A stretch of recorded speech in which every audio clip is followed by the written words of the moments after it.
วงหัวพันตั้งอยู่ทิศตะวันออกเฉียงเหนือของสาธารณรัฐประชาธิปไตยประชาชนลาวห่างจากนครหลวงเวียงจันทน์650กิโลเมตรมีชายแดนติดกับ3แขวงของสาธารณรัฐสังคมนิยมเวียดนามคือแขวงเซินลาแขวงแทงฮวาแขวงเงอานและ2แขวงของสาธารณรัฐประชาธิปไตยประชาชนลาวคือแขวงเสียงขวางและแขวงหลวงพะบางมีเนื้อที่ทั้งหมด 16,500 กิโลเมตรเป็นเขตภูดอยห้วยเลิกภูสูงดินดำน้ำซุ่มภูผาป่าไม้เขียวสดงดงามอุดมสมบูรณ์ไปด้วยสับเนื้อดินสินเนื้อนำเฉลี่ยความสูงจากระดับน้ำทะเล 1,200 เมตรภูมิอากาศเย็นสดชื่นตลอดปีเฉลี่ยอุณหภูมิ21องศาเซแขวงหัวพันประกอบมี10เมืองคือเมืองซำเหนือเมืองเวียงไสเมืองซำเตอเมืองกวันเมืองโซเบาเมืองเสียงขอเมืองแอดเมืองหัวเมืองเมืองเหี่ยม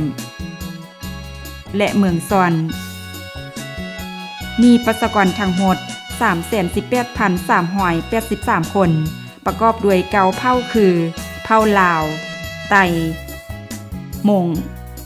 กึมมุฟองสิงมูลอิวเมียนมอยและเผ่าฮอมีภาษาปากเบาฮิตของประเพณีที่แตกต่างกันแต่ดำรงชีวิตอยู่ร่วมกันอย่างมีความสงบสุขแขวงหัวพันเป็นบ่อนซุบลอก่อตั้งพื้นฐานการปฏิบัติเป็นศูนย์กลางบัญชาการต่อสู้ปลดปล่อยประเทศชาติประชาชนบรรดาเผ่าชาวแขวงหัวพันมีมูลเสือสามัคคีเป็นน้ำหนึ่งเจอเดียวองค์อาจกาหาญทรหดอดทนต่อสู้ต้านศัตรูผู้รุกรานสามารถสถาปนาประเทศสาธารณรัฐประชาธิปไตยประชาชนลาวอย่างสมบูรณ์ในวันที่2ธันวาคม1975จากมรรคผลดังกล่าวแขวงหัวพันจึงได้รับนามยศเป็นแขวงวิรชนแห่งชาติและถังเปรียบดังหน่วยแก้วที่เป้งประกายสีไปทั่วทุกคนทุกแห่งของสาธารณรัฐประชาธิปไตยประชาชนลาวดังบทเพลงสำเหนือแดนงามวักตนก้าวว่าบัดนี้สำเหนือเป็นหน่วยแก้วดวงประเสริฐเมืองลาวแทนาเพื่อจารึกนามยศและซื้อเสียงเฮียงนามจึงได้ก่อสร้างหน่วยแก้วหลักเมืองและหูปปั้นจำลองเหรียญวิรชนแห่งชาติอยู่ที่เทศบาลเมืองสำเหนือเฮอคนหุ่นนุ่มได้รับรู้เป้าหมายท่าแห่งด้านเศรษฐกิจของแขวงหัวพันได้กำหนด5ท่าแห่งคือการปลูกฝังการเลี้ยงสัตว์หัตถกรรมการท่องเที่ยวและพลังงานไฟฟ้าระยะผ่านมาถึงแม้นว่าการพัฒนาเศรษฐกิจสังคมของแขวงหัวพันประสบกับหลายปัญหาที่ยุ่งยากและหลายสิ่งท้าทายแต่ก็ได้ตัดสินใจคุดค้นท่าแห่งที่มีติดพันกับการปฏิบัติแผนพัฒนาเศรษฐกิจสังคมได้เฮ็ดให้อัตราการขยายตัวด้านเศรษฐกิจอยู่ในระดับ 4.16 ส่วนหอยต่อปีรวมยอดผลิตภัณฑ์ GDP บรรลุ 4,700 กว่าตือกีบเฉลี่ยเซอร์พลเมืองได้15ล้านกว่ากีบต่อคนต่อปีหรือเท่ากับ$879สหรัฐการลงทุนของรัฐส่วนเยอะแม่นเล็งเซอร์การก่อสร้างพื้นฐานโครงลางเป็นต้นแม่นการก่อสร้างเส้นทางคมนาคมตึกอาคารสำนักงานโรงเรียนนอกนี้การลงทุนภาคเอกชนภายในและต่างประเทศแม่นเล็งเซอร์การสัมปทานดำเนินธุรกิจการท่องเที่ยวกสิกรรมและอื่นๆโดยมีการคุ้มครองติดตามกวดกาเข้าสู่ระเบียบกฎหมายเทื่อละกาวการปลูกฝังทั่วแขวงหัวพันมีเนื้อที่ปลูกฝังทั้งหมด 72,829 เฮกตาร์ผลผลิต 468,757 ตนการผลิตเขาเพื่อค้ำประกันความมั่นคงทางด้านเสบียงอาหาร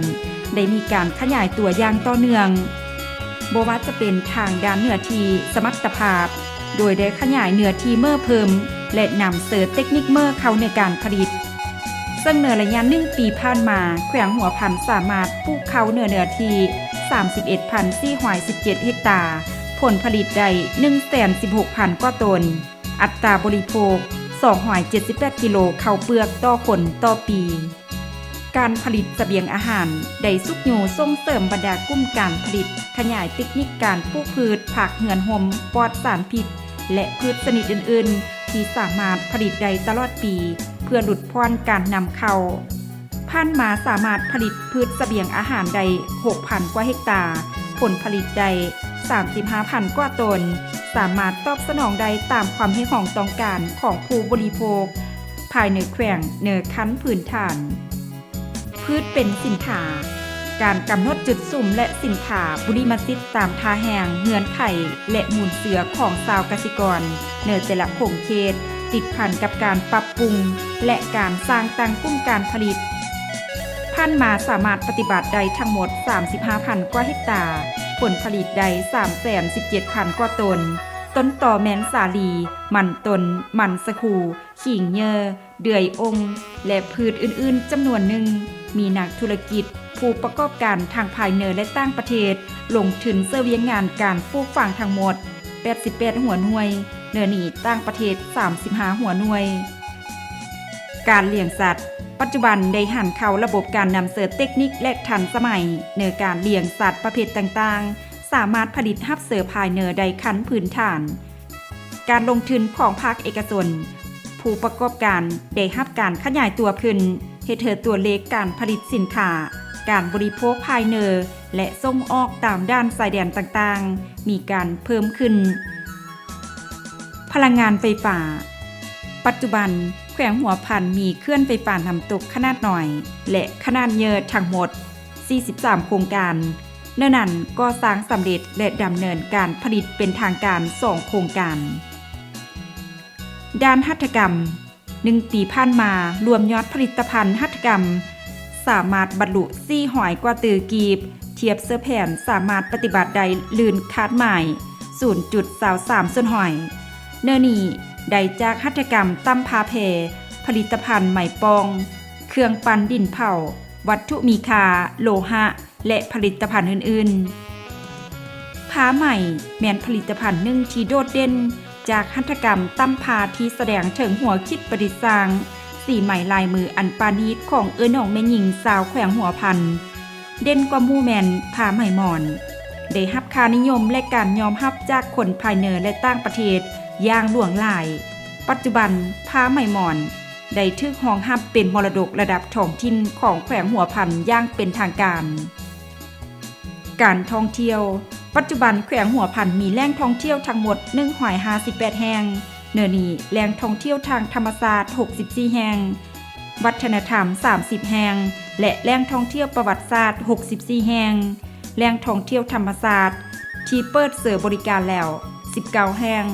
แหล่งท่องเที่ยววัฒนธรรมเปิดบริการแล้ว24แห่งและแหล่งท่องเที่ยวประวัติศาสตร์เปิดบริการแล้ว19แห่งเด่นกว่าหมู่แม่นเมืองเวียงไสได้รับนามยศเป็นเมืองท่องเที่ยวสะอาดอาเซียนเมืองสำเหนือสีเขียวยืนยง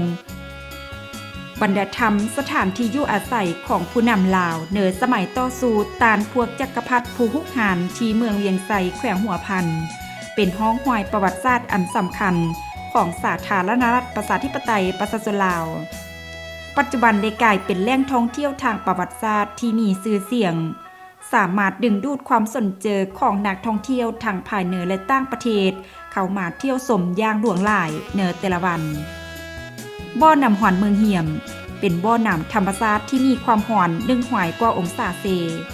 ปัจจุบันได้รับการพัฒนาเป็นแหล่งท่องเที่ยวทางธรรมชาติเพื่อบริการให้แขกคนไปเที่ยวชมและอาบในแต่ละปีสามารถดึงดูดความสนใจของนักท่องเที่ยวเข้าไปเที่ยวและอาบเป็นจำนวนหลายโดยเฉพาะแม่นในฤดูหนาววัดองค์ตื้อสีบุญเฮืองสร้างตั้งขึ้นในปี 2013 อยู่เทศบาลเมืองสำเหนือเป็นวัดที่ศักดิ์สิทธิ์เป็นบ่อนสักการะบูชาของชาวแขวงหัวพันแขกคนทางภายในและต่างประเทศพระเจ้าองค์ตื้อเป็นพระที่ศักดิ์สิทธิ์มีอายุ459 ปีได้ประกาศรับรองเป็นมรดกทางด้านวัฒนธรรมท้องถิ่นของแขวงหัวพันในวันที่14 กุมภาพันธ์ 2022 ปัจจุบันการเดินทางเข้าหาแขวงหัวพันได้โดยทางอากาศและทางบกทางอากาศตามปกติมีเที่ยวบินจากสนามบินวัดไตนครหลวงเวียงจันทน์หาสนามบินหนองขางแขวงหัวพัน2เที่ยวต่อวันและจะขยายเพิ่มเที่ยวบินจากหัวพันไปต่างแขวงและต่างประเทศเหนืออีกบ่ทราบส่วนทางบกจากแขวงหัวพันไปหานครหลวงเวียงจันทน์มีความยาวเกือบ650 กิโลเมตรมีรถโดยสารบริการปกติวันละ5เที่ยวนอกจากนี้ในแต่ละวันยังมีรถโดยสารคอยบริการแค่คนจากแขวงหัวพันไปต่างแขวงต่างประเทศเช่นว่าจากแขวงหัวพันไปแขวงเสียงขวาง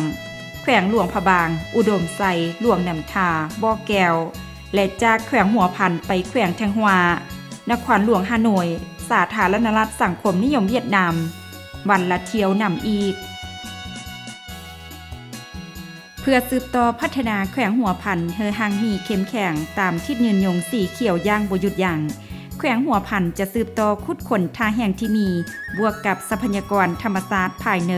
พร้อมทั้งหันการคุ้มครองบริหารรัฐด้วยกฎหมายเพื่อเข้มงวดและเฮ็ดเวียกงานพัวพันการตั้งประเทศให้มีความคล่องตัวเพื่ออำนวยความสะดวกให้นักลงทุนทั้งภายในและต่างประเทศเข้ามาพัฒนาแขวงหัวพันนับหมื่นหลายขึ้นเพื่อสามารถรักษาได้ชื่อเสียงแขวงหัวพันเมืองแห่งเสน่ห์ตลอดไป